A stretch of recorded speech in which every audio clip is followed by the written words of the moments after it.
For इस वाले part पे देख लेते हैं हम।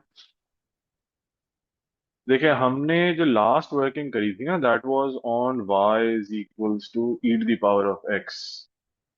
और in fact not on y is equals to E to the power of x, वो था fx is equals to E to the power x, for example if this is how the expression is given. अच्छा, if they want us to calculate the inverse of this expression, तो मैं ऐसे करूंगा y is equals to E to the power of x। ठीक है, फिर मैं e को राइट पे मूव करूंगा तो it becomes ln y is equals to x, and then eventually you write the value as f inverse of x is equals to ln x। This is how we get the expression for ln values. ठीक है। अच्छा, now ये तो बहुत basic सा expression है जिसमें हम ln की वैल्यूज को कन्वर्ट कर लेते हैं, हमारे पास आंसर आ जाता है। A simple approach toward these values is कि जब हम डोमेन और रेंज के हिसाब से बात करते हैं, अगर हमें इन वैल्यूज में बात करनी होती है, talking about the domain and the range values. Now if I talk about the domain for ln x, personally I feel कि ln x वगैरह या ln के एक्सप्रेशंस की डोमेन बताना सबसे आसान होता है। वो आसान इसलिए होता है बिकॉज ln जो है एज अ वैल्यू एलिमेंट कभी नेगेटिव नहीं होना चाहिए। So it's very easy to understand कि भाई x जो है वो हमेशा जीरो से बड़ा होगा। तो डोमेन बताना, अगर जो सिंपल इतना आसान एक्सप्रेशन लिखा हुआ है तो बहुत इजी है। आप डोमेन बता सकते हैं कि भाई x की वैल्यू ग्रेटर देन जीरो होगी। अच्छा, दूसरी इंपॉर्टेंट बात क्या होती है, अगर आप ln में कोई भी value between zero and one put करेंगे ना, for example if the answer is, if I right ln 0.5, or if you write ln 0.8, or if you write ln 0.9, all these answers are negative answers. So the answer can be negative, but obviously the value, the input cannot be negative. Answer negative हो सकता है। या so answer negative हो सकता है, but इसकी अपनी value जो है वो नेगेटिव नहीं होती। That's one thing to understand कि इसमें वैल्यू इनपुट नेगेटिव नहीं जा सकता। अच्छा, now another part to understand in this case is, if for these values I'm getting a negative answer, अब नेगेटिव वो किस मैग्नीट्यूड तक है हमें नहीं पता। अच्छा, then for any value more than one, so one के लिए तो आंसर आ जाएगा zero. Then for any value more than one, whether it's ln 2 और ln 10 और ln 1000, कोई भी वैल्यू है, all these answers are positive. So अब मसला क्या है, आप कह रहे हैं कि domain is greater than zero, that means answer negative भी आ सकता है, पॉजिटिव भी आ सकता है। So when I am not sure whether the answer will be negative और पॉजिटिव, तो उसका तरीका क्या होता है लिखने का? तो तरीका ये होता है, आप इसकी रेंज लिख देते हैं ऑल रियल वैल्यूज। इस केस में रेंज हो जाएगी ऑल रियल वैल्यूज। और ऐसा क्यों है? Because we can't decide between whether the answer will be positive और नेगेटिव। तो ऐसी सिचुएशन में मैं लिख दूंगा कि भाई एफ एक्स की जो रेंज है that is all real values. ये बात क्लियर है इतनी सबको? Okay, second.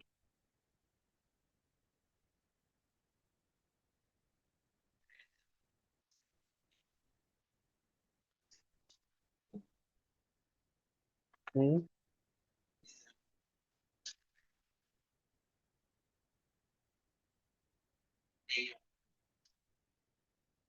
हम्म। सॉरी, किसमें कह रहे हो, किसमें किया था हमने ये? हम्म।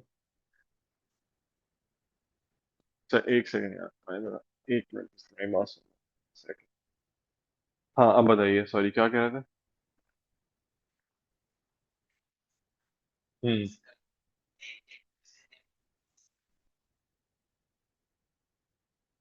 वैलिडिटी चेक कर सकते हैं इनवर्स के लिए ऑफ। हाँ हाँ हाँ हाँ, चेक कर सकते हैं वैलिडिटी। इनवर्स निकाले कर सकते हैं। एक्सप्रेशन की वैलिडिटी है कि एलएन की डोमेन बन सकती है या नहीं। डोमेन बन सकती है, चेक कर सकते हैं। मैं भी उस क्वेश्चन के ऊपर भी आ रहा हूँ, उस पर भी बात कर लेता हूँ। So talking about another expression, ये लिख लो तुम जरा, फिर मैं बताता हूँ उसके।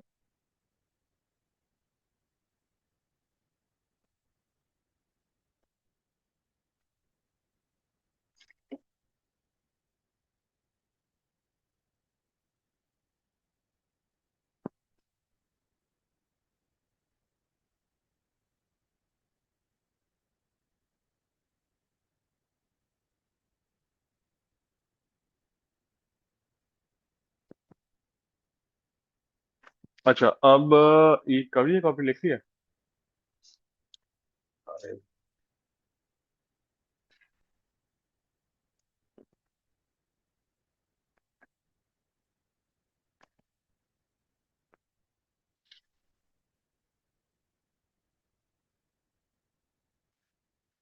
अच्छा, देखिए अब जो एक और बात जो मुस्तफा शायद तुम भी वही बात कर रहे हो, let me explain that also. वो ये कि एक्सप्रेशन डिफरेंट टाइप के भी होते हैं। Not exactly talking about inverse, किसी भी टाइप का हो सकता है एक्सप्रेशन। जैसे if the expression is given as an example, it says 3x plus 2, और इसमें उन्होंने आपसे वैसी डोमेन पूछ ली है। If there asking for the domain, मेरा काम क्या है? मेरा काम है ये देखना कि जो एलिमेंट है ये हमेशा जीरो से बड़ा होना चाहिए। So I will just place it greater than zero, उससे वैल्यू हो जाएगी -2/3 से बड़ी। ये होगी डोमेन। तो ये हमेशा आइडेंटिफाई करना आसान होता है, बिकॉज जो इनर वैल्यू है, the element has to be greater than zero. That is why I am saying कि एलएन में हमेशा सबसे आसान होता है डोमेन्स कैलकुलेट करना, क्योंकि it is always greater than zero. आप एक्स के साथ वैल्यू बता सकते हैं, तो आप उसको जीरो के सामने खुद से रख देना। 3x+2 ग्रेटर देन जीरो करके आपने ये बता दिया कि भाई मुझे ये वैल्यू हमेशा जीरो से बड़ी चाहिए। तो then 3x+2 being greater than zero, and then you get the answer. मतलब एक्स की वैल्यू हमेशा -2/3 से बड़ी होनी, उससे नीचे फंक्शन एग्जिस्ट नहीं करेगा, because the value becomes negative. और एलएन तो नेगेटिव वैल्यू का निकल नहीं सकता। अच्छा, विद दिस आपको वैल्यू जीरो से बड़ी मिलनी शुरू होंगी। आई एम नॉट सेइंग वन से बड़ी मिलेंगी। इससे वैल्यू सिर्फ जीरो से बड़ी मिलेंगी, वन से बड़ी नहीं मिलेंगी। मतलब वन से बड़ी मिल जाएंगी बाद में, बट पहले तो जीरो से बड़ी मिल रही होंगी ना। मतलब इस सिचुएशन के अंदर भी जो मैं रेंज बताऊंगा वो होगी F X is existing in all real values. Range अगर आपको कुछ पॉजिटिव वगैरह कुछ बताना है ना, कि existing in all real values, x existing, सही कह रहे हैं आप। रेंज अगर आपको इस तरह बताना है ना कि सर क्या ये कभी ऑल रियल वैल्यूज से बड़ी होगी रेंज, कभी आगे जाएगी, कभी ग्रेटर देन जीरो वगैरह होगी, वो तब होगी जब आप ये इंश्योर करें कि एलएन में वैल्यू वन से बड़ी आ रही है। If somehow you can ensure के element of LN, if it's like LN A, अगर आप ये इंश्योर करें कि ए हमेशा वन से बड़ा होगा, देन आई विल इंश्योर कि the range answer will be greater than zero. अगर आप किसी तरह से ये इंश्योर करते हैं कि एलएन में जो ए है एलिमेंट, वो वन से बड़ा होगा, अगर आप ये इंश्योर कर सकते हैं, तो फिर मैं आपको ये इंश्योर करके देता हूं कि एफ एक्स की रेंज का आंसर जीरो से बड़ा होगा। तो then it's not all real values, it's real values only when you are saying कि you can put anything in LN. मतलब आप 0.1 भी पुट करेंगे, 0.2 भी पुट करेंगे, 0.3 भी पुट करेंगे, अगर आप ये सब पुट करना चाहते हैं तो I will say all real values. But if you want to ensure कि नहीं सर मुझे सिर्फ पॉजिटिव आंसर ही चाहिए, ऑल रियल वैल्यूज नहीं चाहिए, तो फिर ये भी इंश्योर करें कि ए जो एलिमेंट है वो वन से बड़ा हो। It's just a small technicality जो क्वेश्चन के साथ करेंगे तो और आइडिया हो जाएगा। सबको क्लियर है आप लोगों को? मैं एक्चुअली मेरा लैपटॉप नीचे रखा हुआ है, तो मुझे चार्ट नीचे देखनी पड़ रही है वो। Range for ln will always be all real values. It will be as long as you allow anything greater than zero to be the element. अगर आप कहेंगे कि जीरो से बड़ा कुछ भी आ जाए एलिमेंट की जगह पे, तो फिर आई will say all real values. But अगर आप ये इंश्योर करेंगे कि एलिमेंट जीरो से बड़ा नहीं वन से बड़ा होना चाहिए, तो फिर ये इंश्योर हो जाएगा कि एफ एक्स का answer will be greater than zero. Then it's not all real values, फिर that's just greater than zero.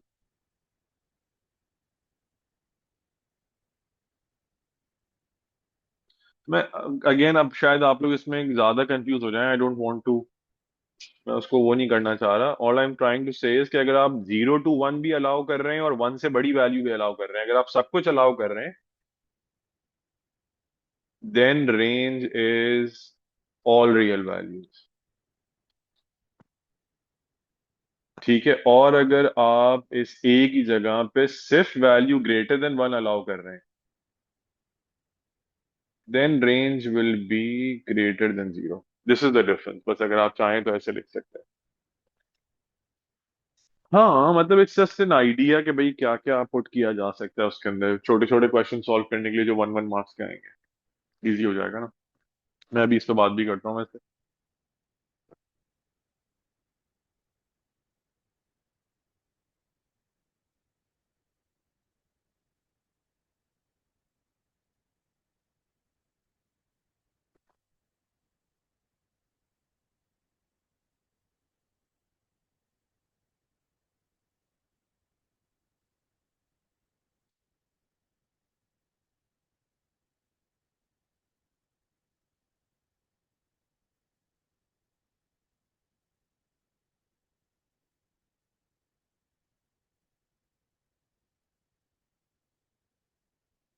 Done.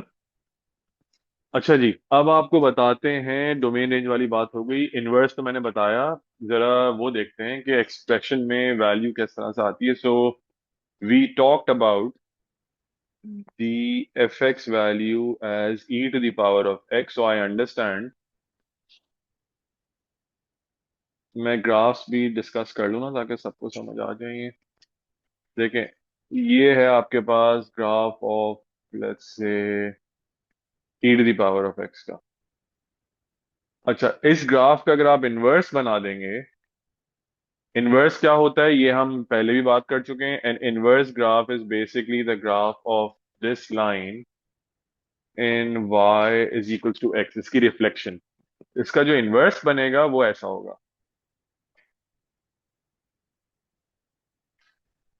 ये अप्रोक्सीमेटली, जाहिर है वो इतना एक्यूरेट तो नहीं बनेगा, but this is your approximate inverse. This is the graph of l N x. ये होता है एल एन का graph.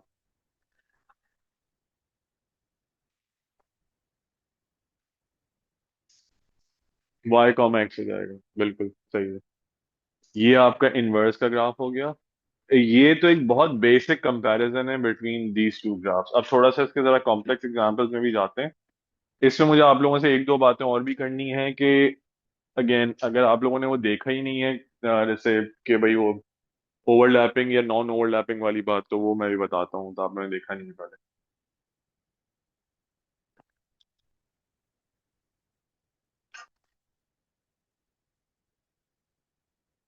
Shouldn't E and Ln intersect?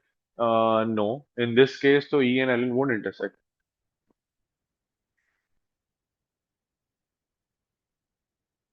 They don't intersect in every case. In some cases they do, but her case में तो intersect नहीं करते। इसमें intersect नहीं करते, E और Ln intersect नहीं कर रहे होते। कुछ केसेस में intersect करते हैं। मैं भी आपको उसका रीजन बताता हूँ, how to check whether the two graphs intersect और नॉट। अब तुमने क्योंकि ये क्वेश्चन उठा दिया, तो मैं अभी इस पर ही बात कर लेता हूँ कि whether these two graphs will intersect और नॉट। अब इसमें आप लोग तो ये साथ साथ ड्रॉ कर ही रहे हैं, एक सवाल है इसके अंदर, और this causes not exactly a lot of problem, but ये मसला होता है और इस पे मार्क्स वगैरह का भी इशू हो जाता है। और वो ये देखना हाउ टू जज। देखें, एक ग्राफ, आई डोंट थिंक इसके अंदर वैसे सही से बनेगा, बट चलें, बात कर रहे हैं तो हम कर ही लेते हैं। ग्राफ इस टाइप का होगा या इस टाइप का होगा ये नहीं पता चलता। इसमें वैसे पता चलता है, आगे की एग्जाम्पल्स देखेंगे उनमें तो बिल्कुल आइडिया नहीं होता। अब ये मैं कैसे अंदाजा लगाऊं कि ये ग्राफ ऐसे ओवरलैप करेगा या ओवरलैप नहीं करेगा, कंसिडरिंग के बीच में लाइन ऑफ रिफ्लेक्शन जा रही है। चलें ठीक है।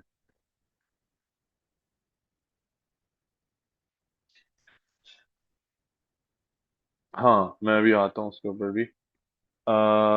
मैं आपसे ये इसमें बेसिकली पूछना चाह रहा हूँ कि इसका ओवरलैप आएगा या नहीं, एक ये है।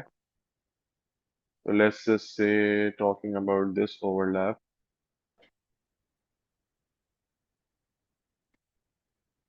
ये हमने चेक करना है कि ओवरलैप होगा या नहीं होगा। इसका ओवरलैप हम कैसे देखते हैं, मैं आपको बताता हूँ।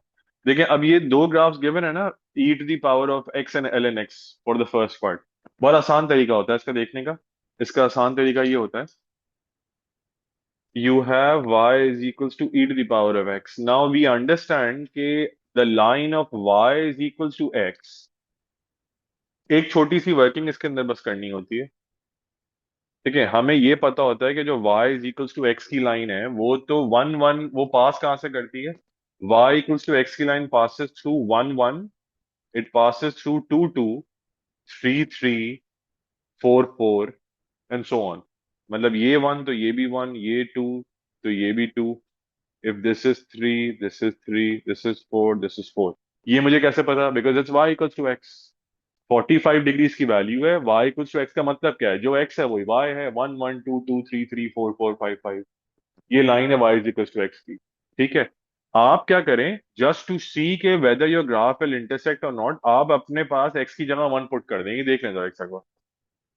जब आप यहाँ वन पुट करेंगे ना, अच्छा ये आप लोगों को याद नहीं होगी वैल्यू, होनी चाहिए वैसे याद, e to the power one is 2.71। ये मैं इसलिए कह रहा हूँ क्योंकि वैसे तो खैर इतना बहुत ही अजीब बात हो जाएगी अगर ये भी आ जाए इस तरह नॉन कैलकुलेटर में, बट हु नोस क्या आ जाए। e to the power one by default is 2.71। ठीक है, ये आंसर आ गया 2.71। अब थिंक अबाउट इट, 2.71 मैं एक अलग से ग्राफ बनाता हूँ यहाँ पर, एंड आई अंडरस्टैंड कि देखें ये लाइन है, ये वैल्यू है वन वन टू टू वाली, मतलब वन वन यहां कहीं पर होगा। This is one one. आपके पास आ गया है, ये है इसके ऊपर लाइन, ये देखें जरा। और ये जो डॉट मैंने बनाया है दैट इज वन वन। जब मैंने अपने ग्राफ में वन पुट किया तो आंसर आ रहा है 2.71। इसका मतलब जो पॉइंट की मैं बात कर रहा हूं वो कहीं ऊपर होगा ना। वह एक्स पे वन, वाई पे 2.71, तो मैं तो लाइन से बहुत दूर हूँ। मेरी बात समझ आ रही है? मैं तो लाइन से दूर हूं ना अभी। अच्छा, मैं स्टार्ट कहाँ से कर रहा हूँ graph? I am starting my graph from one, मतलब मेरा ग्राफ ऐसे आएगा और लाइन को टच किए बगैर ऊपर चला जाएगा। बिकॉज वन पे 2.71 आ रहा है ना।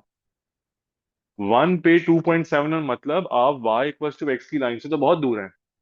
देर इज नो ओवरलैप। अब अगर आप चलें, अभी तो कैलकुलेटर हमारे पास है ना, आप टू पुट करें, देखें आंसर क्या आ रहा है। टू पे टू आना चाहिए, बट डेफिनेटली बड़ा आएगा क्योंकि टू 2.71 तो पहले ही आ चुका है। So place e to the power of two, क्या आ रहा है? 7 पॉइंट, मतलब जबकि टू पे टू आना चाहिए आप तो सेवन पे पहुंच गए। मतलब आप तो बहुत दूर चल रहे हैं y इक्वल्स टू एक्स से। समझ आ रही है बात? तो जब ये दूर जाएगा तो एलन का ग्राफ भी दूर ही होगा, इंटर उसकी रिफ्लेक्शन ही है ना। मेरी बात समझ आई? इसका मतलब ये है, for this graph at least what we understand is, ये जो e to the power x का ग्राफ है, आप अगर इसमें x की वैल्यू वन पुट करते हैं और y का आंसर ग्रेटर देन वन आ जाता है, then there is no overlap. समझ आ रही है बात? इस केस में कोई ओवरलैप नहीं होता क्योंकि आंसर जब वन से बड़ा आ गया तो इंटरसेक्शन ही नहीं है ना। L n a all real values लिखा है?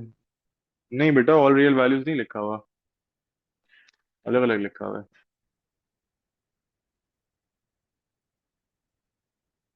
अच्छा, so let me give you another example on this. एक सेकंड रुक जाएं भी, आप जरा ये देख लें एक साथ, फिर उसके बाद कॉपी कर लीजिएगा these cases. Now to talk about another case, मैं जानबूझ के ऐसा केस लेता हूँ जिसके अंदर ऐसी वैल्यू आ, जैसे ये है वन अपॉन थ्री। आज ये मैं बल्कि बात भी कर रहा था और रोहेल से ही बात हो रही थी। It's one upon three e to the power of x, अगर ऐसा है। अब at x is equals to one, आप यहाँ वन पुट करें। Even if you don't have a calculator, anybody can tell कि ये आंसर लेस देन वन होगा। 2.71 divide by three would be something like 0.9। अगर कैलकुलेटर नहीं भी है तो आप ये बता सकते हैं कि भाई ये 0.9 है। अब होगा पता है क्या, ये देख लें जरा। इस केस के अंदर what happens is, if you notice, आपके पास y is equals to x की लाइन तो ये है, this is your y is equals to x line, and I understand कि ये पॉइंट है वन वन। अब आपके पास वन पे आ रहा है 0.9। 0.9 मतलब you are following short of that one वाली वैल्यू, मतलब आप तो इस लाइन से पीछे आ गए। मतलब at x1 you have this point somewhere around here, right. अच्छा, 1/3 होने की वजह से आपने स्टार्ट भी थोड़ा सा पीछे से किया होगा, ये देखें। आप स्टार्ट भी तो फिर यहाँ कहीं से करेंगे ना। 1/3 का मतलब 1/3 e to the power of 0 means 1/3, so you are starting from 1/3 also। मतलब आपने यहाँ कहीं से शुरू किया है, अब आप जाएंगे ऊपर तो फिर ओवरलैप क्रिएट होगा। तो जब यहाँ पर ओवरलैप आएगा तो फिर एलएन में भी ओवरलैप आएगा।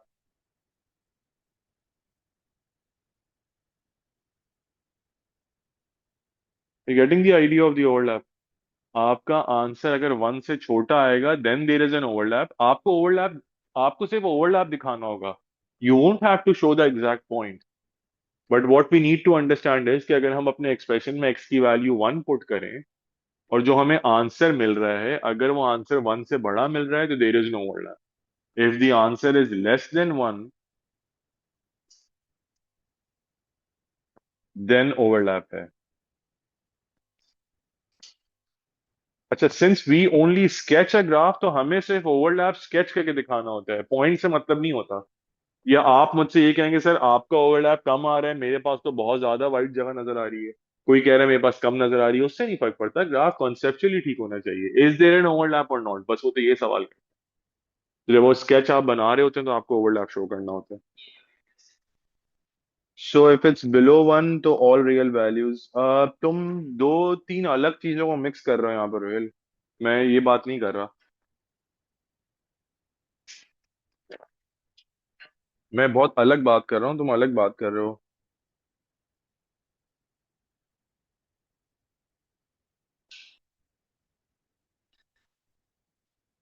Safa, not in every case when you equate the equation, some in some cases you won't be able to solve the equation because the idea of an overlap is it should be e to the power x is equals to x.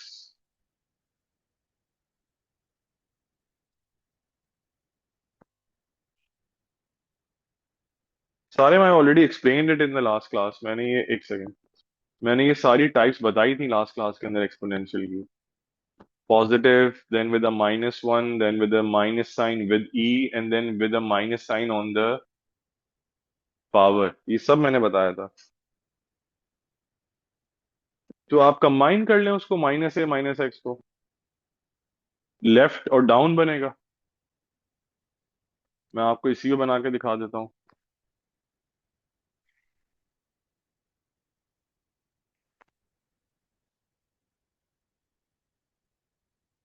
Minus की वजह से graph नीचे चला जाएगा और power में minus होने की वजह से लेफ्ट पे चला जाएगा, बस। चलो आप लोग ये कॉपी कर लें फिर आगे चलते हैं।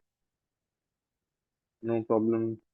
सफा उस केस में बस वही मसला होगा जो मैं आपको बता रहा हूँ कि if you try to equate the values in some cases we won't be able to solve the expression. I will see. मैं अभी आपको क्वेश्चन दिखाता हूँ, आपको उसका आइडिया होगा। एक सेकेंड।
अच्छा, do we have to label the asymptote? You don't have to, unless कि obviously there is an asymptote which is, अगर डॉटेड लाइन वाला एसिम्प्टोट होता है अलग से, जैसे वो +1 वगैरह का, तो वो हम बता देते हैं अलग से। मैं बताता हूँ अभी उसके ऊपर। मैं बस आ रहा हूँ उस क्वेश्चन के ऊपर ही आ रहा हूँ। डन है ये? कॉपी कर लिया? ओके। मैं बस अभी क्वेश्चन के ऊपर ही आ रहा हूँ।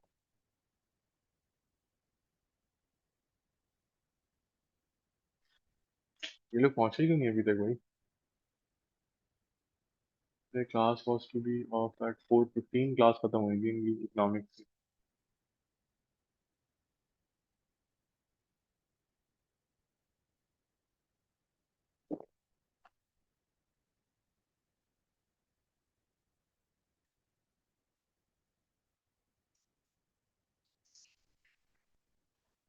नहीं, they won't ask us for an overlap. They'll just ask you to sketch the graph. So you have to understand कि ग्राफ विद ओवरलैप वाला है, विदाउट ओवरलैप वाला है, ये हमें जज करना पड़ता है ना। मैं भी आपको दिखा रहा हूँ क्वेश्चन। कर ले कॉपी? अरे मुस्तफा, तुम्हें पेपर कैसे अटेम्प्ट करोगे तुम? फुल स्पीड स्पीड लगाओ जरा। नीट कर रहे हो? मैं तुम्हें पूरी फाइल भेज दूंगा भाई। ये तुम लोगों के उसमें ही पड़ी हुई है, मैं सेंड कर दूंगा। फंक्शंस की 3 फाइल्स हो जाएंगी ना, मैं आपको तीनों एक साथ ही भेज दूंगा। हाँ ये है, बट फंक्शन है ही ऐसा, क्या करें।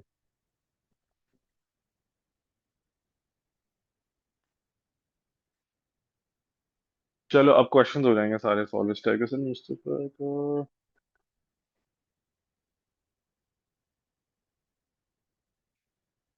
हम्म।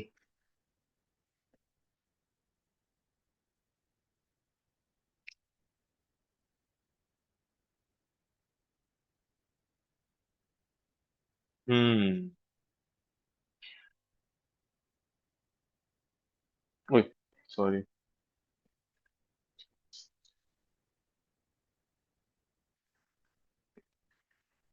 All right, so let's talk about a specific set of questions that is based on ln.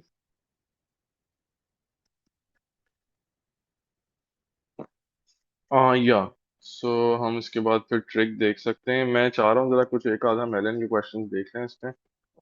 जैसे ये, this is a May June 20 question.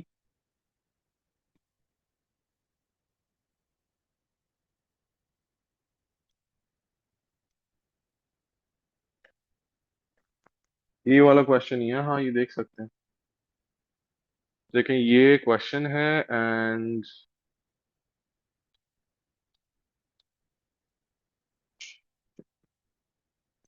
अब इसमें दो तीन चीजें इंक्लूडेड है।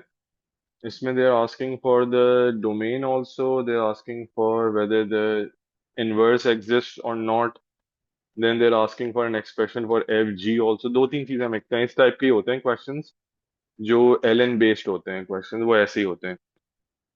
अब देखें इसमें लिखा हुआ है, it says the function f is defined by ln is equals to 2x plus 1, ln in bracket 2x plus 1, for x is greater than or equal to 0. So they've already given us the condition to work with, x is greater than or equal to 0.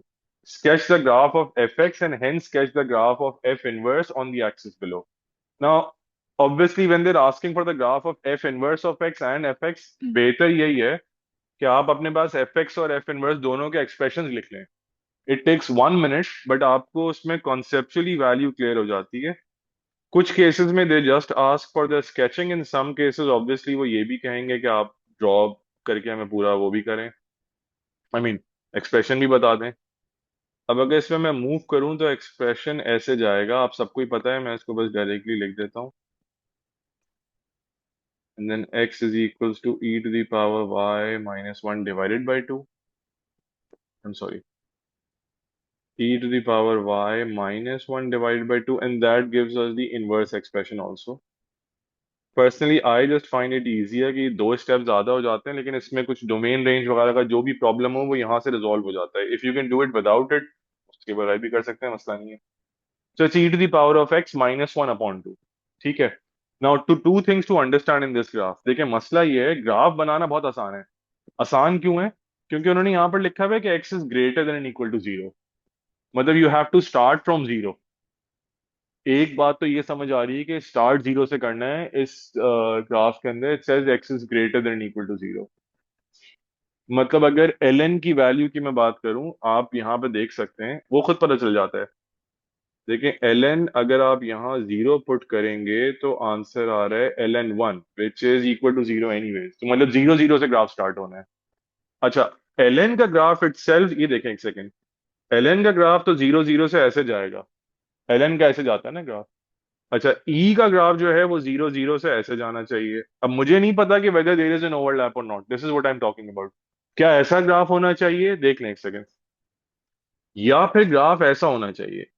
अब मसला ये ना, bend तो नहीं पता चलता ना। आप में से कोई ये कहे कि नहीं ओवरलैप तो होगा, भाई क्या गारंटी है, हो सकता है ग्राफ ऐसा हो। Who knows.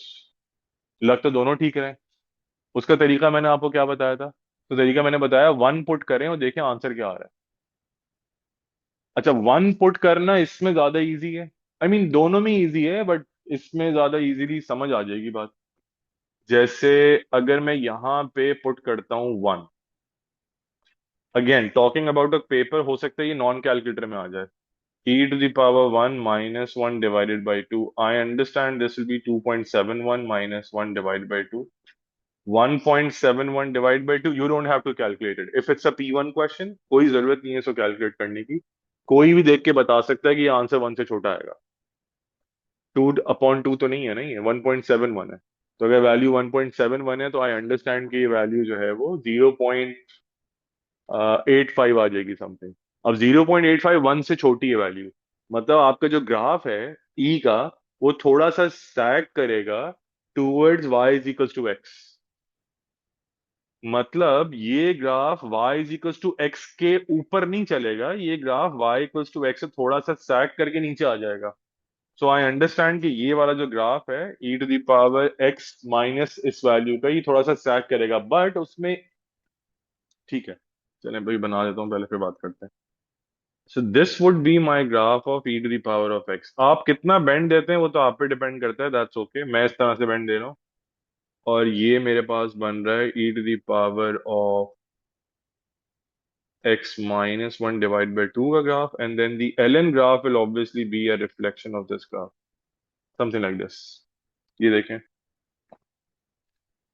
किसी को नहीं समझ आया तो ये मुझे बताइए। इसमें मैं एक चीज और डिस्कस करता हूँ, अभी उसकी यहाँ जरूरत नहीं है, किसी और पार्ट में जरूरत पड़ सकती है, अभी नहीं है जरूरत। पहले मुझे ये ग्राफ देख के बता दें, ये ग्राफ सबको समझ आ गया है, इसमें कोई कंफ्यूजन तो नहीं है?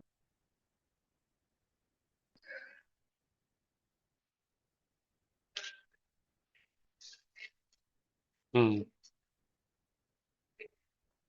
नहीं डजन हमें नहीं पता ना, आप दिखाएं एल एन थ्री निकालें।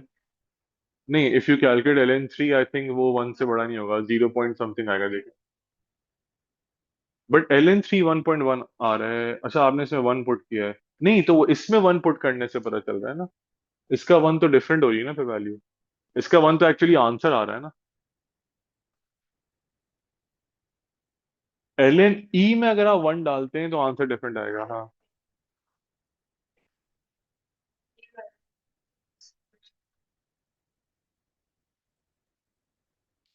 देखिए, एल एन वाले के अंदर फिर वन नहीं पुट करेंगे ना हम, फिर अब एल एन वाले को वन से इक्वेट करेंगे। क्योंकि एल एन सी जो मैंने आपको बताई ये वैल्यू, वो मैं ई के हिसाब से बात कर रहा हूँ ना। सो ई में अगर आप एक्स पुट करते हैं, that gives you the answer for y. Allen का इस कॉन्सेप्ट में तो हिसाब उल्टा हो रहा है ना। एलन के अंदर जो वैल्यू जा रही है टेक्निकली तो वाई की वैल्यू जा रही है। आप ये बात समझ रही है, एलन में जो वैल्यू जा रही है वो तो वाई की वैल्यू जा रही है। एलन में वन पुट करने का मतलब आप ये इम्प्लाई कर रहे हैं कि वाई में वन जा रहा है। तो वो एक्चुअली तो वो बात आपकी अपनी जगह पे सही है, बट अगर आप एलन के अंदर वन पुट करके आंसर निकालते हैं तो वो जो आंसर हमें देता है, आई वुड से, मैं उसका रीजन बताता हूँ उससे हमें फर्क क्यों पड़ता है।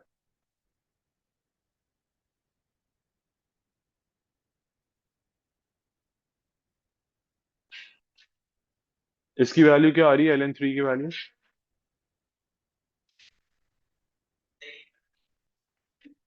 1.1 दे रहा है ना। हाँ, क्या कह रहे हो? नहीं होती है, मतलब वो फिर हमारे पास तो अभी वो इसकी रिक्वायरमेंट नहीं थी ना, मैं तो एक्सप्लेनेशन वाइज बात कर रहा हूँ ना, वरना तो आप स्केचिंग तो ऐसे ही कर सकते हैं। अब ये जब आप ln के अंदर वन पुट कर रहे हैं, आंसर आ रहा है 1.09, ये जो आंसर है ना, ये एक्चुअली ई के हिसाब से तो this is the other value ना, it's the answer value. It's like saying कि अगर ई की पावर में आप 1.09 रखेंगे तो you will get this value as 1। That's not what we are aiming for ना। We are aiming for through the E value, that's always easy to calculate. अगर आप, क्योंकि eventually the problem lies with ex and lnx। जब inverse बनाते हैं तभी मसला आता है ना, तो अगर ln x होगा तो ex बन रहा होगा, ex होगा तो ln x बन रहा होगा। इन एनी सिचुएशन आप e को फोकस रख के काम करें कि अगर e में वैल्यू पुट करने से हमारा आंसर ये बनता है, तो then that gives us the value as N.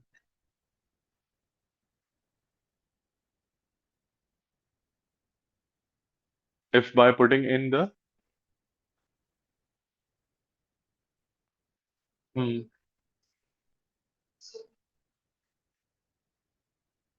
For E और फॉर ln। हाँ, फिर ओवरलैप नहीं है, या फिर से ही।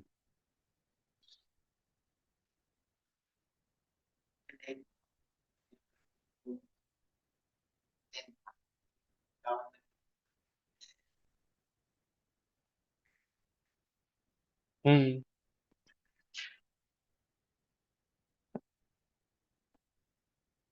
अच्छा, so what does 1.7 divide by 2 show? 1.7 divide by 2 show okay, if you put a value of x as 1 in the expression, the answer comes out as 1.7,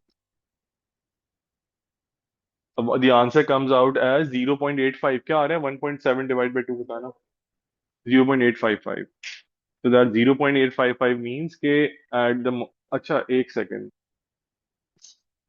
इसमें मुझे एक चीज चेक करने दे जरा। इसका आंसर कोई चेक करेगा पीछे, इसमें ओवरलैप है या नहीं है? आई थिंक इसके अंदर शायद ओवरलैप नहीं है। मैं बताता हूँ क्यों। Does anyone have the marking scheme in front of them? आप लोग अपने पास ओपन करिएगा, एक चीज मुझे इसमें बतानी है, शायद मेरे ख्याल से उससे मसला है। आना तो नहीं चाहिए वैसे, आई चेक। क्या anyone online, if you can check the marking scheme?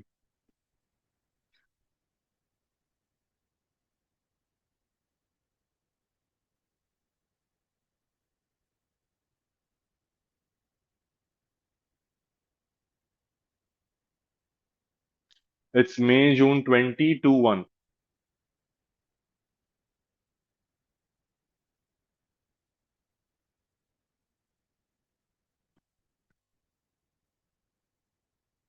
It does. सही है फिर, ठीक है, नहीं मैं कुछ और देखा था। Okay, it intersects. शामिर, मैं बेटा बेसिकली ये बात कर रहा हूँ, what I was trying to explain in the previous part also, to put into context the value of E to the power of x.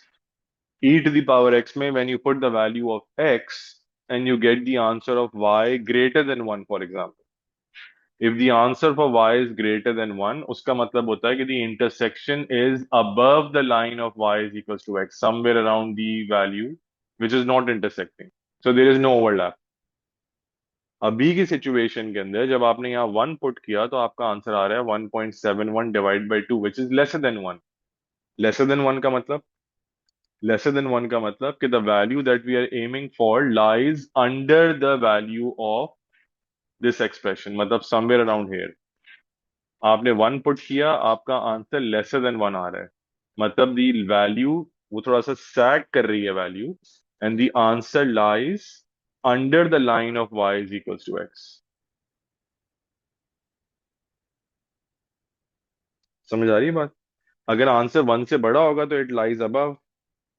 सही है बिल्कुल, हाँ ठीक है, एग्जैक्टली अब ये मैं दिखाऊं कैसे, वैसे इनका आंसर ये बना हुआ है।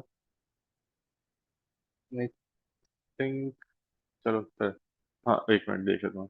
सो this is the answer given at the back of for the marking scheme, ये दिया हुआ मार्किंग स्कीम। ठीक है, ये देख लें प्लीज। अच्छा, एक इसमें बात मैं और बताना चाह रहा हूँ, और वो बात ये है, ऑल्दो ये ग्राफ तो पीछे पोर्ट्रे नहीं कर रहा over the negative side, but what if there was a condition कि ग्राफ नेगेटिव साइड पे भी जा रहा होता। उसका तरीका क्या होता है? It is E to the power of X upon two. आपके पास इक्वेशन ऐसे है। Now whenever you need to decide the asymptote, जैसे अब इस केस के अंदर तो अभी जरूरत नहीं है, बट अगर वो कह देते कि भाई एक्स, वो पीछे से वैल्यू सही पुट कर रहे हैं, नेगेटिव भी पुट कर रहे हैं, all real values for some reason, और if they would have said X is greater than negative half, अगर वो इसके अंदर जीरो नहीं बताते हमें, और वो कहते हैं कि बस ये पॉजिटिव होना चाहिए, ठीक है, अभी तो उन्होंने बता दिया ना कि जीरो से बड़ी वैल्यू पुट करें, अगर वो कह देते कि बस ये पॉजिटिव हो, तो मैं उस सिचुएशन में क्या करता? अगर पूरा ग्राफ बनाना होता ना, तो I would have done this, पहले मैं इसको स्प्लिट करता। स्प्लिट से मुझे क्या पता चल रहा है? स्प्लिट से मुझे पता चल रहा है दी एसिम्प्टोट लाइन में माइनस हाफ से नीचे नहीं जा सकता। ये बात समझ आ रही है? अगर आप यहाँ नोटिस करें, अगर आप पुट करें यहाँ पर e to the power of zero, that gives you the answer as 2।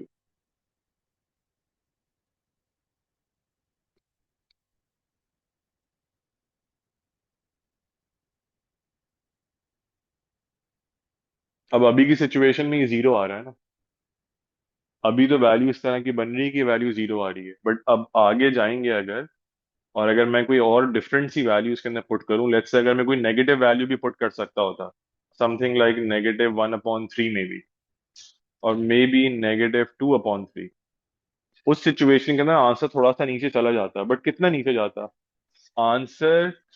वालेकुम अस्सलाम। आंसर जो है वो नेगेटिव हाफ से पीछे नहीं जा सकता था, आंसर इससे पीछे नहीं जा सकता।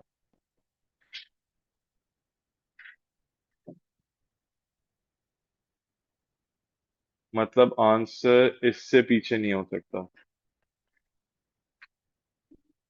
इसी तरह से जो ऊपर से ग्राफ आ रहा है, अगेन अभी तो वो रिक्वायरमेंट नहीं है, बट ये फिर हो नेगेटिव हाफ से आगे होना चाहिए था। ये हम पहले भी डिस्कस कर चुके हैं, this represents the asymptote value. ये फिर एसिम्प्टोट रिप्रेजेंटेशन के लिए होता है। ये क्लियर है? बात सबको समझ आ गया? आप लोग कुछ ज्यादा ही लेट नहीं हो गए?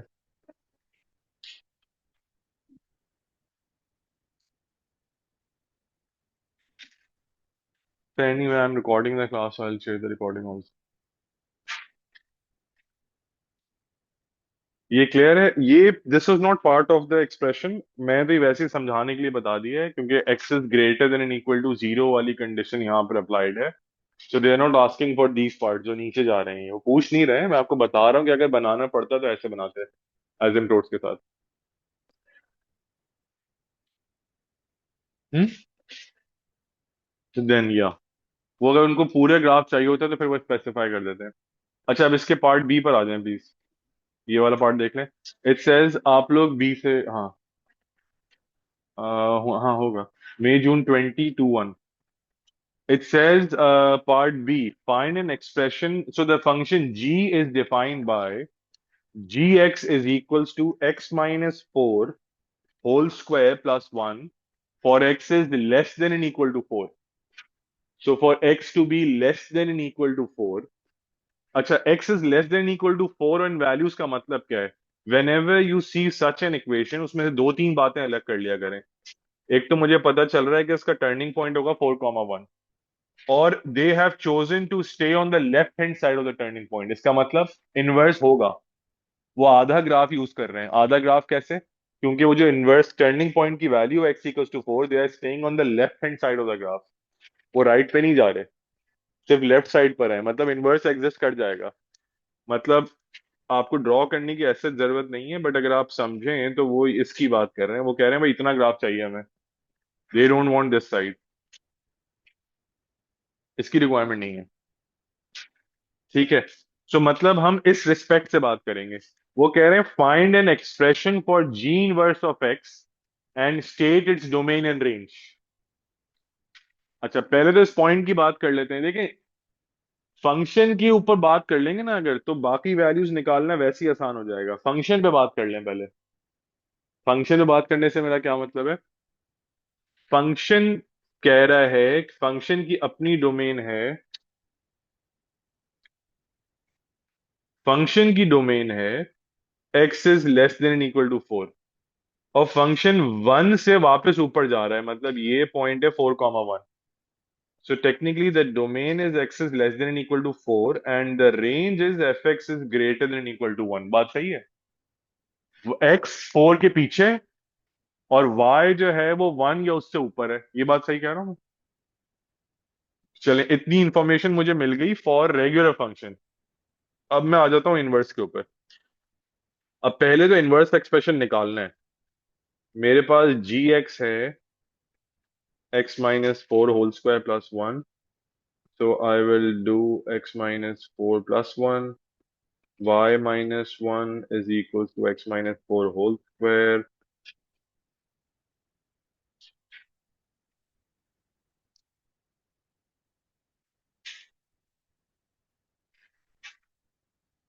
अच्छा, अब मसला, हम प्लस माइनस के साथ नहीं चल सकते। या अच्छा, ये we need to choose between plus and minus. मैंने आप लोगों को उस दिन ऐसी कंडीशन बताई थी कि अगर आप लेफ्ट हैंड साइड पर जा रहे हैं दैट मीन्स कि you have to stay with the minus function.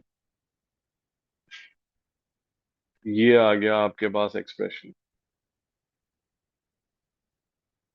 ये बात समझ आ गई? इतनी बात क्लियर है एवरीवन? एक मैं इसमें ट्रिक और बताता हूँ, वही बड़ी इंटरेस्टिंग सी बात है, मैंने बताया पहले भी, शायद आप लोगों ने, इन लोगों को नहीं पता होगा। एक मैं इसमें बड़ी इंटरेस्टिंग बात बताता हूँ, अभी आप लोग कॉपी मत करें, जरा यहाँ देख लें। देखिए, इनवर्स का एक्सप्रेशन तो बन गया। अच्छा, ऊपर जो है वो you have the domain and the range for the regular expression. अगर ये नहीं होती, क्या सिर्फ इसको देख के डोमेन रेंज बता सकते हैं? इसकी बता सकते हैं। अगर कुछ भी नहीं गिवन होता, खाली ये एक्सप्रेशन हो, इस पे इनवर्स भी नहीं लिखा हो। अब मुझे तो पता नहीं है इस दफा भाई पेपर के अंदर वो नॉन कैलकुलेटर में कुछ में ऐसी बस उठा के पूछ ले हो। खाली इतनी सी बात करें कि भाई सब छोड़ें, बस ये बताएं कि इसका इनवर्स क्या होगा, इसके डोमेन क्या होगी, इसकी रेंज क्या होगी, सिंपल सी बात।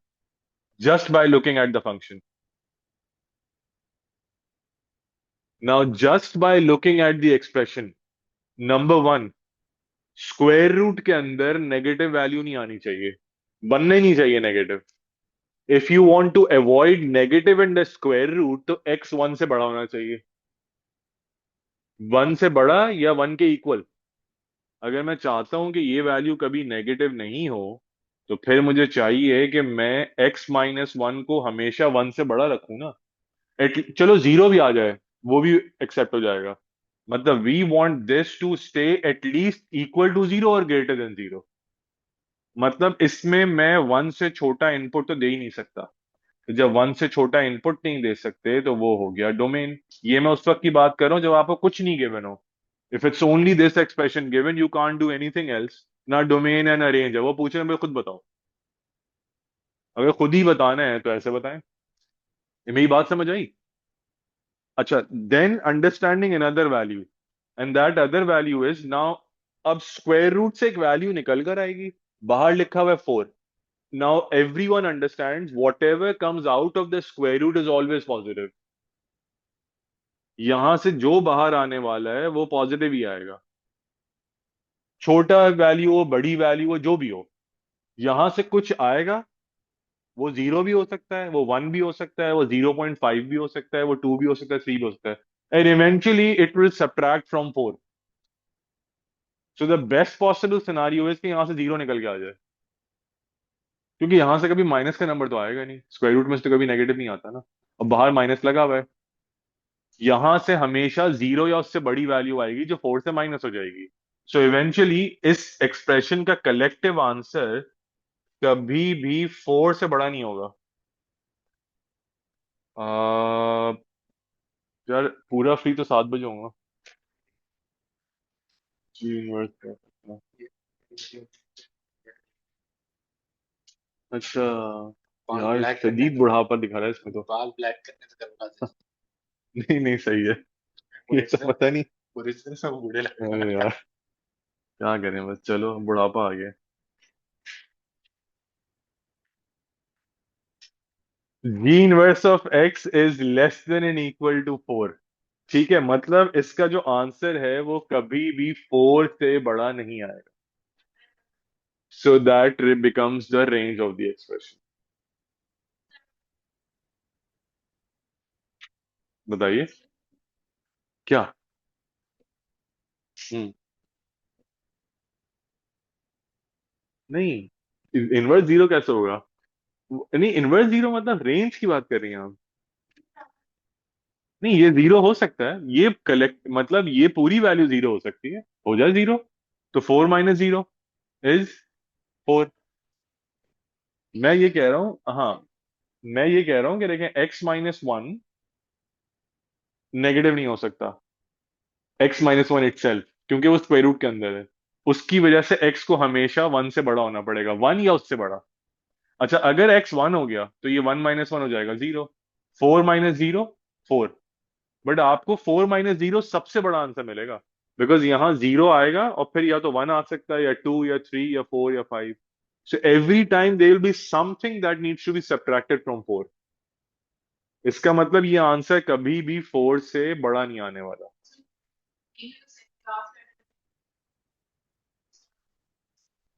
कह सकते हैं, हाँ। So this direct observation works in the question with the square root value ना, जो डायरेक्टली उस पर काम कर जाएगा। अच्छा, अगर आप देखें टॉप से भी देखते हैं ना, जरा ये देख लें, अगर टॉप से भी देखा होता है ना तो यही होता है, स्विचिंग करके देख लेते हैं ना। ये इसकी डोमेन है, इसकी रेंज है। So this becomes the domain for inverse, and this becomes the range. आप नोटिस करें, दोनों आंसर्स वही हैं जो आपने नीचे लिखे हैं, बस फ्लिप हुए हैं, सेम आंसर्स है। Domain becomes range, range becomes domain. Any question, anyone? आप लोगों ने, किसी ने कुछ पूछना है जो ऑनलाइन बैठे हैं?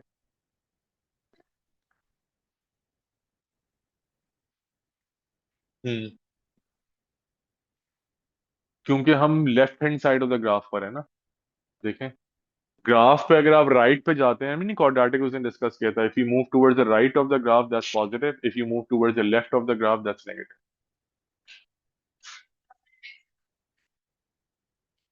हम्म।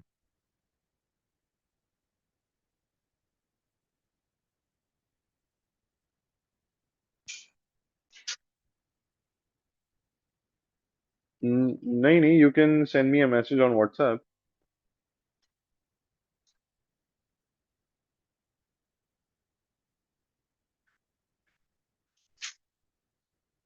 Okay, done.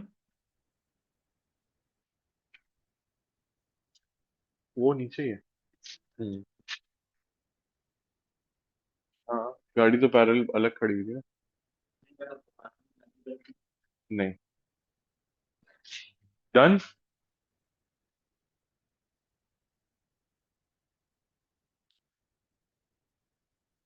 और इट फॉर द पार्ट 2 बताऊं?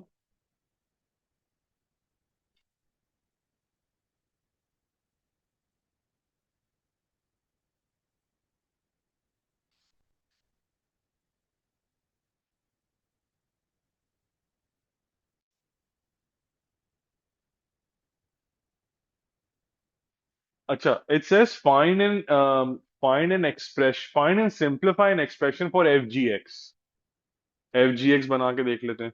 F वाला एक्सप्रेशन ऊपर लिखा हुआ है हमारे पास। F वाला एक्सप्रेशन था ln 2x + 1।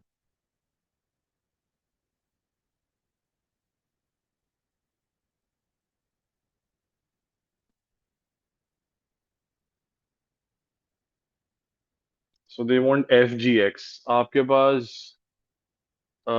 F वाला एक्सप्रेशन है ln 2x + 1। उसमें G का एक्सप्रेशन जाना है, समथिंग लाइक दिस।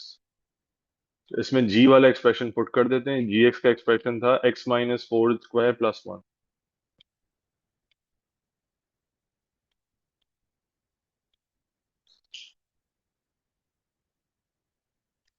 और इसको सिंप्लीफाई करते हैं।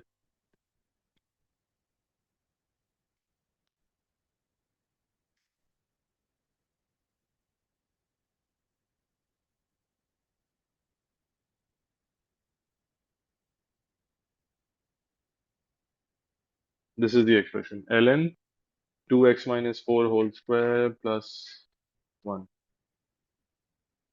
ये एक्सप्रेशन है। ये क्लियर है बात? सिंप्लीफाई इट सेज फाइंड, हाँ ये बात तो सही है। आई थिंक कर लेते हैं क्योंकि वो कह रहे हैं ना find and simplify, so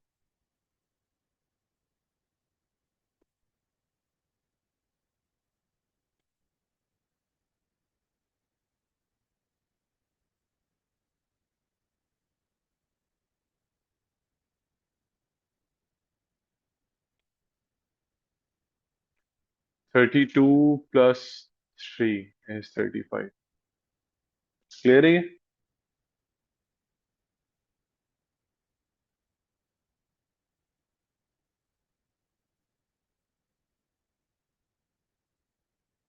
Isn't included, so that's very simple. If the turning point is not included, then it just becomes a linear expression. Technically not linear, like a one to one. For a lower value, it's the lower answer. For the higher value, it's the higher answer. We did an example like that in the previous class on quadratics. For the lower case, it will give you a lower answer. For a higher case, it will give you a higher answer. फिर तो आसान हो जाता है ना. Problem actually starts with a question where it says if the turning point is included in the domain. If it's out of the domain तो easy होता है. खैर मैं देख लेता हूँ फिर भी कोई question बीच में अगर आता है भी एक second. Now then it says explain why the GF does not exist. So explain why the function GF does not exist. अच्छा GF function क्यों नहीं exist करता वो मैं आपको बता देता हूँ. देखिए the F expression says x is greater than or equal to 0. ठीक है, and G expression says x is less than or equal to 4. So they will work till some point, till the values stay lesser than 4 तो ये work करेगा. जैसे ही वो 4 से आगे चला जाएगा इट विल स्टॉप वर्किंग. मेरी बात समझ आ रही है? देखें F G was working, F G work because the outer function, मैं लिख के बता देता हूँ. देखिए एफ जी क्यों बन गया? एफ जी इसलिए बन गया because G X says x is less than and equal to 4. ठीक है, जी एक्स कह रहा है X is less than and equal to 4. अच्छा X is less than equal to 4 पे आपका जो रेंज का आंसर आ रहा है वो आ रहा है ग्रेटर देन इक्वल टू 1. मतलब eventually this answer will go in F X. यही है ना बात? होगा क्या, जी एक्स में लिखा है X is less than equal to 4. G X का आंसर क्या आ रहा है? जी एक्स का आंसर आ रहा है 1 और ग्रेटर. आंसर मैटर करता है ना. इनर एक्सप्रेशन का हमने बात करी थी, the range of the inner expression should satisfy the domain of the outer expression. Outer की डोमेन है X is greater than equal to 0. तो आप इस जगह पे 1 से बड़ी वैल्यू पुट करते रहेंगे वो तो एक्सेप्ट होती रहेगी. वो कह रहा है 0 से बड़ी कोई भी वैल्यू हो तो आप कह रहे हैं ठीक है हम 1 पुट कर देते हैं, 2 पुट कर देते हैं, 3 पुट कर देते हैं, दैट्स एक्सेप्टेबल. मसला ही नहीं है. मसला कब स्टार्ट होगा? अब आपको इतनी एक्सप्लेनेशन नहीं देनी, मैं आपको लिख के बता रहा हूं ताकि आपको पता तो रहे. अब जैसे ये जी एफ एक्स है. अच्छा मसला क्या है? F X as an inner value will take an input greater than 0. F X takes an input greater than 0. अच्छा if F X takes an input greater than 0 तो अब होगा क्या? एफ एक्स का एक्सप्रेशन क्या था? L N two X plus one. Eventually ये answer positive पे जाना शुरू हो जाएगा ना. अभी तो मुझे नहीं पता, शायद नेगेटिव पे भी जा रहा होगा. But all I am saying is कि भाई आंसर 0 आ जाएगा, 1 आ जाएगा, 2 आ जाएगा, 3 आ रहा है, 4 आ रहा है, 5 आ रहा है, 6 आ रहा है. इन आंसर्स को कहाँ जाना है? इन आंसर्स को जाना है जी एक्स में. जी एक्स क्या कह रहा है? X is less than equal to 4. So it will accept some of the answers. उसके बाद फिर मसला खड़ा हो जाएगा ना. कुछ तो एक्सेप्ट करेगा फिर मसला हो जाएगा. और हमने क्या बात करी थी कि the range of the inner expression should be a subset of the domain of the outer expression. The range of the inner expression should always be a subset of the domain of the outer expression. You can't pick and choose कि 4 के लिए चल गया 5 के लिए नहीं चल रहा, ये नहीं हो सकता. It has to work for every value. So the range of the inner expression should be a subset of the domain of the outer expression.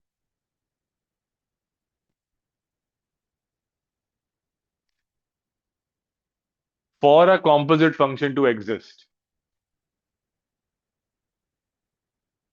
ठीक है। अब इस आंसर में आप क्या लिखेंगे? Explain why the function G F does not exist.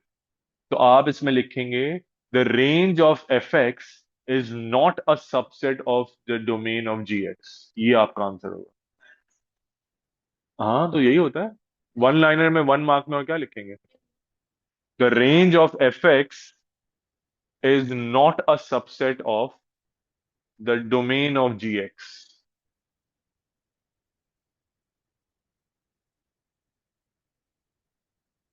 कोई और भी स्टेटमेंट लिख सकते हैं, but this is like, if a question says कि व्हाई इट डज नॉट, नहीं हर जगह ही चलता भी है। कुछ थोड़े से, जैसे आप लोगों को याद होगा, एक अभी आपने क्वेश्चन कुछ टाइम में किया था, नहीं, इन the previous, in the first class, you remember, एक हमने क्वेश्चन किया था, उसमें लिखा था why is this domain not suitable. अब वो एक अलग बात है। कभी कभार डोमेन इसलिए सूटेबल नहीं होती क्योंकि बीच में जीरो आ रहा होता है। लाइक फॉर एग्जाम्पल, मैं वो क्वेश्चन की एग्जाम्पल भी दे देता हूँ। वो केस ऐसा था, उसमें था कि -2 is less than equal to X less than equal to, I don't know expression क्या था, कुछ ऐसा था शायद, समथिंग लाइक दिस। अब इसके लिए ही डोमेन सूटेबल नहीं है। क्यों सूटेबल नहीं है? क्योंकि इसमें आ जाएगा बीच में जीरो। या तो आप स्पेसिफाई करेंगे जीरो जो है वो इंक्लूडेड नहीं है। इफ यू डोंट स्पेसिफाई, तो at that point A upon zero तो इन्फिनिटी हो जाएगा। So although this has nothing to do with composite, but I am trying to say is क्या हर जगह यही नहीं होता कि बस वो कहीं वैलिडिटी नहीं आ रही तो वो सबसेट ही नहीं चल रहा। सबकी अलग अलग कंडीशंस हैं। कॉम्पोजिट में यस यही होता है। आपके पास जो क्वेश्चन आता है वो कॉम्पोजिट में यही आता है। हाँ, आपके पास जो क्वेश्चन आता है वो अभी रिसेंटली एक थोड़ा सा, मैंने बल्कि उस दिन एक्सप्लेन भी किया था कि इस दफा उन्होंने थोड़ा सा एक हायर वो दे दिया था जो फेब मार्च में दिया था, जिसमें उन्होंने आपसे कहा था कि भाई डोमेन आपके ख्याल में क्या होनी चाहिए ताकि ये एग्जिस्ट कर जाए, तो उन्होंने ए लिख दिया था उसको। रिमेम्बर, हमने फर्स्ट डे फंक्शन से क्वेश्चन किया था, उसमें उन्होंने एक डोमेन की वैल्यू मिस कर दी थी खुद ही। उन्होंने कहा था what should be the value so that this becomes the composite function, तो वो हम बता देते हैं। तो वो हम basically domain of the outer expression को अपने एक्सप्रेशन की रेंज से इक्वेट कर देते हैं टू सी के कौन सी डोमेन वैल्यू विल वर्क। खैर, वैसा भी क्वेश्चन कोई आता है एक और तो बताता हूँ, बट वो भी फेब मार्च में आ चुका है, वो आप देखिएगा एक दफा। ये तो एक डिफरेंट सिनारियो है। हाँ, मैं उस दिन तुम लोग को दिखाया था ना। हाँ, फेब मार्च वाले। यार, मैंने फंक्शन से क्वेश्चन नहीं दिखाया था अभी, तो मैं तुम भूल गया हूँ सुबह। आई थिंक, हाँ, पेपर मैंने भेजा भी था। ये था, मैंने ये कंडीशन थी। नहीं, सॉरी, ये नहीं थी कंडीशन। ये या ये वाली एग्जाम्पल थी, याद है?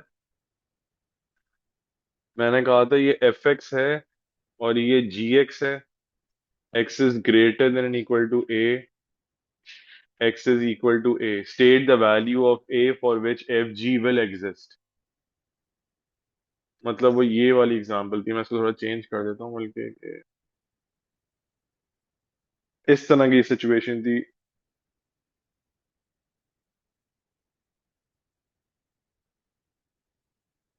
अच्छा, मैं कह देता हूँ। हाँ, ये आप लोग भी देख लें जरा पार्ट, अगर ये आपको नहीं, आप लोगों ने ध्यान में आया तो जैसे ही एक रिफ्रेशर हो जाएगा। इस टाइप का क्वेश्चन मैंने अभी रिसेंटली देखा है, शायद फेब मार्च में ही, आई थिंक। इट सेज, अब ये लिखा हुआ है F X is equals to, focus on this question, ये देखें जरा। F X is equal to 3 + 2x, इसकी डोमेन दी हुई है X is greater than equal to 1, और G X given as 7 - 2x and the domain is given as X is less than equal to A. A missing है। अब question में लिखा हुआ है state the value of A for which F G will exist. मतलब जी में से ऐसे नंबर्स आए जो एफ एक्सेप्ट कर ले। समझ रहे हो आप बात? जी में से ऐसे नंबर्स डेवलप होने चाहिए जो एफ एक्सेप्ट कर ले। तो मैंने उसके लिए क्या किया? सो जी नीड्स टू डेवलप नंबर्स जो इसको एक वो ओके करे ना। यहां से आंसर्स ऐसे डेवलप होने चाहिए जिन आंसर्स को ये डोमेन एक्सेप्ट कर ले। तो मैंने क्या किया, इनर फंक्शन को आउटर डोमेन से इक्वेट कर दिया। भाई जो कंडीशन मीट कर रही है वो चाहते हैं कि आंसर्स वन से बड़े आए। तो मैंने अपने एक्सप्रेशन को ही रख दिया कि अच्छा भाई इसके आंसर्स वन से बड़े कब आएंगे। So I kept my expression in front of the domain of F X. So मैंने इनर एक्सप्रेशन को, मैं लिख देता हूं यहां पर, मैंने इनर एक्सप्रेशन को आउटर डोमेन से इक्वेट कर दिया।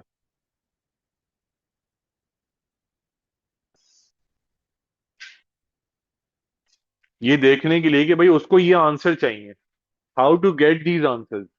तो इससे मुझे ये पता चला कि as long as A stays lesser than and equal to 3, as long as this a stays lesser than and equal to 3, I will keep on getting answers which are greater than 1। और जब answers 1 से बड़े मिलते रहेंगे तो FX उनको accept करता रहेगा। समझ आ रही है बात, यहां तक क्लियर है? तो सो इसका आंसर फिर ये आ रहा था, A is less than equal to 3। ये क्लियर है बात, यहां तक सबको समझ आ गया? बस ये मैंने सबसे टफ देखा जो उन्होंने शायद 1 या 2 मार्क्स का दिया था क्वेश्चन।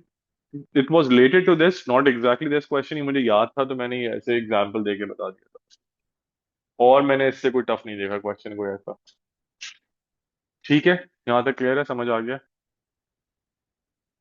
चलें जी, यहाँ से आगे चलते हैं।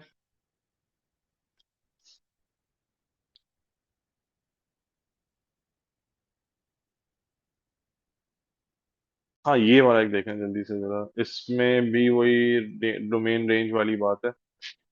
This is easy, not that difficult, but ठीक है आप लोगों को जल्दी से एक देख के आइडिया हो जाएगा क्योंकि इसमें कुछ और स्केचिंग वगैरह नहीं है।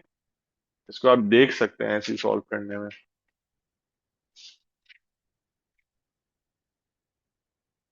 ये वाला क्वेश्चन ट्राई करें जरा प्लीज जल्दी से, देखें एक सेकेंड।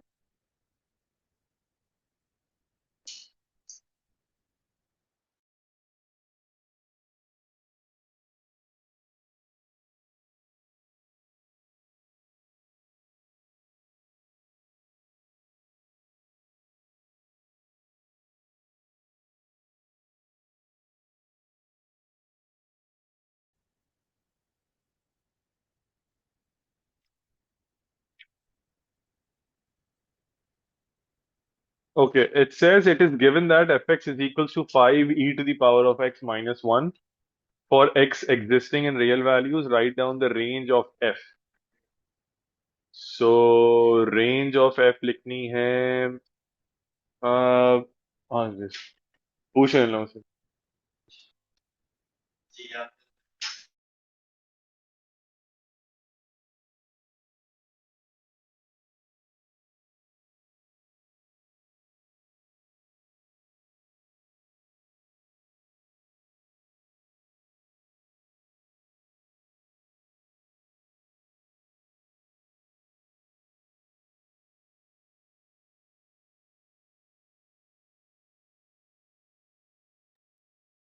अच्छा, 5 e to the power of x minus 1, so basically whatever comes out of this expression gets subtracted from -1।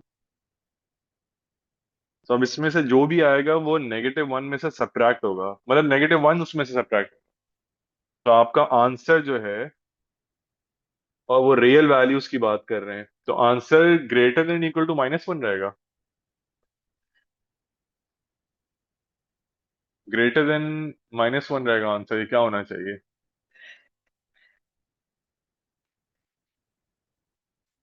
तो जो भी वैल्यू होगी वो -1 से बड़ी होनी चाहिए। बट एक सेकेंड, अगर इसमें मैंने ई टू द पावर, अगर ई टू द पावर -x रखा तो क्या होगा इसके अंदर? अगर मैंने ई टू द पावर -3 रखा तो क्या होगा? 5 ई टू द पावर -3, बताना।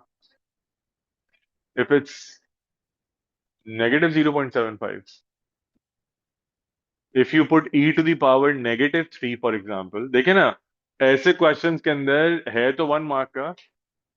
हाँ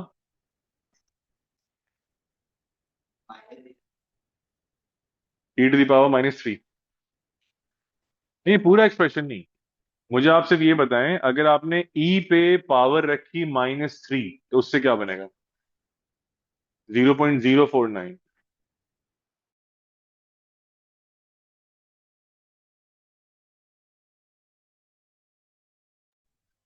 सो 5 into e⁻ anything is possible. नहीं, मैं वैसे ही, मैं सिर्फ ये देख रहा हूँ कि वो, और ये क्या वैल्यू आ रही है? This value 5 into 0 point this value.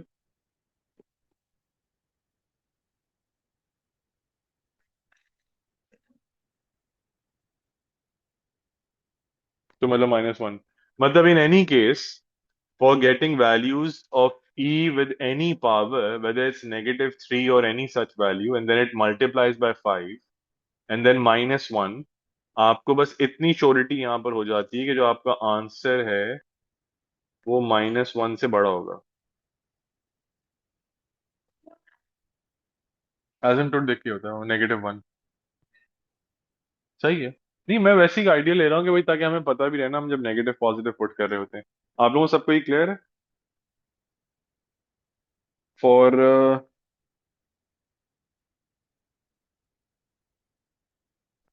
That's because ये तो एसिम्प्टोट वैल्यू होगी ना।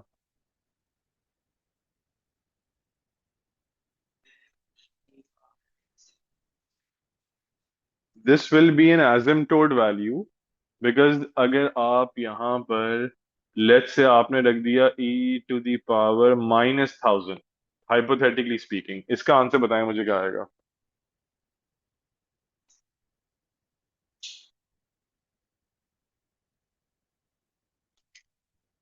हाँ, अब इसका आंसर -1 आ रहा है, इसलिए क्योंकि आपका कैलकुलेटर -1000 इसमें इवेल्युएट नहीं कर सकता। तो अब आप इसको रखिए -50 फॉर एग्जाम्पल।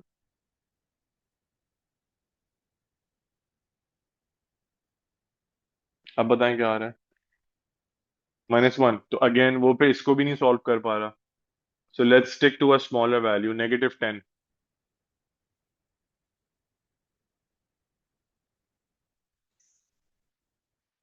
हाँ, अब देखो मसला, सो अब ये वैल्यू जो है ना, इसका आंसर आ रहा है -0.9997 समथिंग, इस तरह की वैल्यू आ रही है। तो आप इसको ऐसे समझिए कि आपका जो ग्राफ है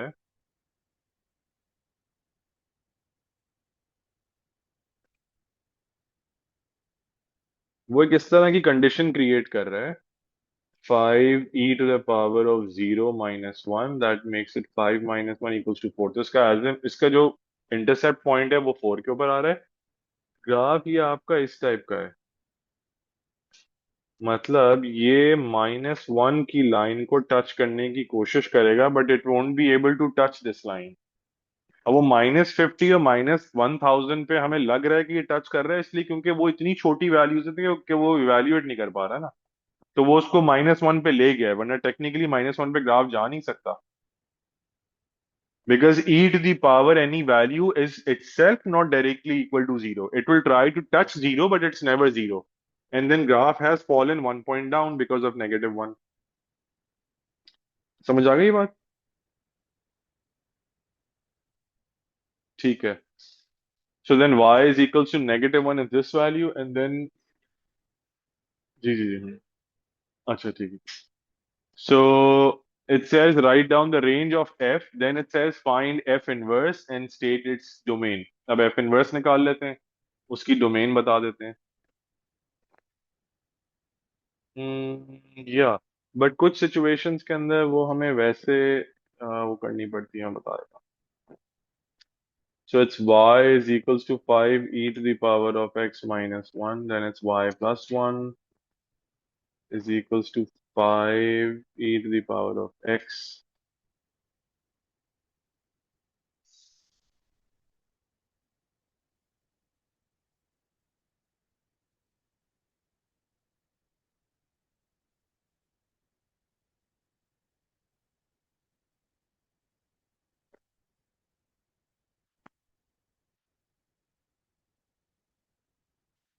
तो ये हो गया f inverse of x is equals to ln x plus 1 upon 5, and then it says state its domain, वो तो सही है। आप फिर अगेन, वो तो आप डायरेक्टली भी बता सकते हैं, बट अगर ये क्वेश्चन इंडिपेंडेंट भी आ जाए तो what to do?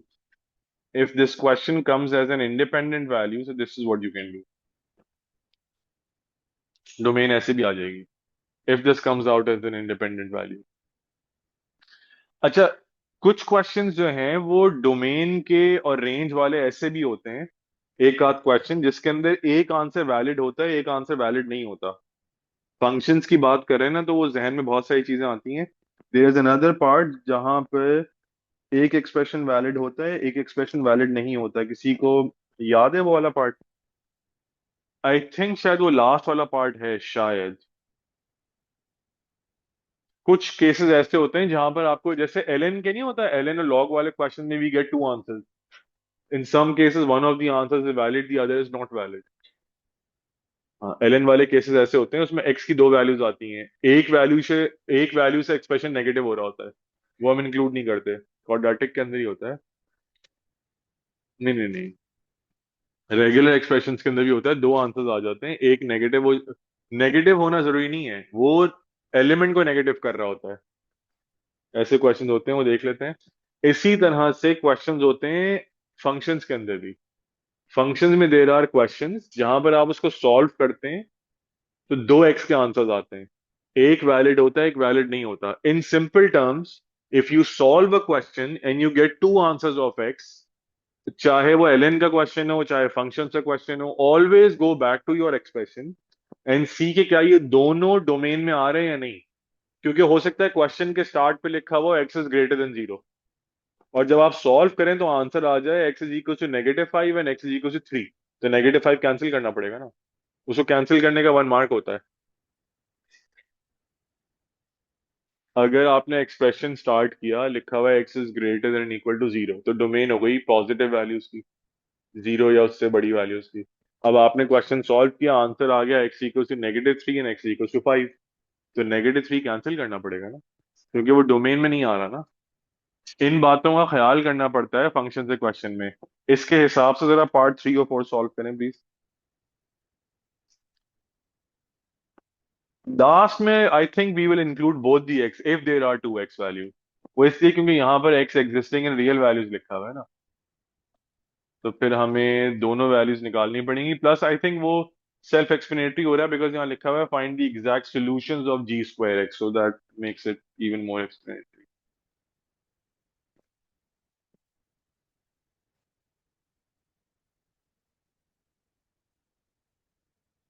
So part 3 और 4 आप लोग तो चले ऑनलाइन बस वो सॉल्व कर ही सकते हैं, फिर मैं रिकॉर्डिंग यहाँ पे रोक देता हूँ। आप लोग अगर चाहें तो वैसे 5 मिनट का ब्रेक ले सकते हैं।